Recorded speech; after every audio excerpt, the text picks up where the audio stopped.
ఇప్పుడు ధర్మరాజు మోక్షం ఎలా లభిస్తుందని అడిగాడు. మోక్షం లభించడానికి మొట్టమొదటి మార్గం మితాహారం. మితాహారం అంటే తక్కువగా తినడమనే కాదు సుమా, ఏ ఆహారం వల్ల శరీరములకు సుఖము కలిగిస్తుందో, ఏ ఆహారం భగవంతుడి దగ్గరికి తీసుకెడుతుందో దానికి మితాహారం అని పేరు.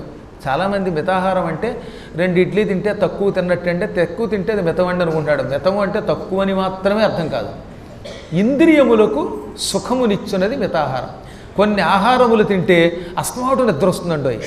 మసాలాలు, కారాలు ఇటువంటివి తింటే, తమోగుణ ప్రధానమైన ఆహారాలు తింటే, పాసిపోయినవి తింటే, ఈ చద్దెన్నాలు తింటే, ఏడాది క్రితం ఫ్రిడ్జ్లో పెట్టిన ఎండు రొయ్యలు తింటే, ఇలాంటివి తింటే ఏమవుతుందన్నమాట, వీడికి తెలియకుండా అస్తమాటు నిద్ర రావడము, దుఃఖం రావడము, ఆరోగ్యం సరిగ్గా లేకపోవడం ఇవన్నీ వస్తాయి. అందుకని ఆహారము మన ఇంద్రియములకు బలం ఇచ్చేదై ఉండాలి. అది కొంచెం తక్కువగా తినాలి. తక్కువగా తింటే ఏంటన్నమాట, ఉన్న కాసేపు మీకు నిద్ర రాదు, ఉన్న కాసేపు ఆరోగ్యంగా ఉంటారు, సుఖంగా ఉండగలుగుతారు. ఏదన్నా చెబుతూ ఉంటే అది బుర్రకెక్కుతూ ఉంటుంది. ఆహార నిగ్రహం కలిగి ఉండాలన్నమాట.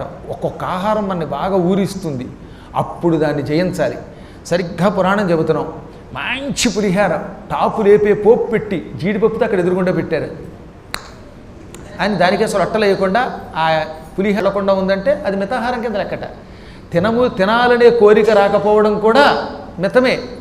ఈ విధంగా ఆహార విషయంలో జాగ్రత్తగా ఉండు. దొరికాయి కదా అని ఒక 50 బొబ్బట్లు వేసుకుని 100 బూర్లు వేసుకుని కుమ్మేసి నెయ్యి వేసుకుని తినేసామంటే ఇంకేముంది, శరీరం బొద్ద వస్తే దగ్గు వస్తుంది, అక్కడి నుంచి ఇలా పట్టు వస్తుంది, నిద్ర వస్తుంది కూర్చున్నంతసేపు. ఇవన్నిటిని అదుపులో పెట్టు. ఇంద్రియాల ఉద్ధృతిని అదుపులో పెట్టాలి. ఇంద్రియములు ఎప్పుడు కూడా బలవంతమైనవి. బలవానింద్రియగ్రామో విద్వాంసం అపికర్షతి. మహాత్ముల్ని, పండితుల్ని కూడా ఆకర్షిస్తాయి ఇంద్రియాలు. వాటిని అదుపులో పెడితే అప్పుడు ముక్తి లభిస్తుంది.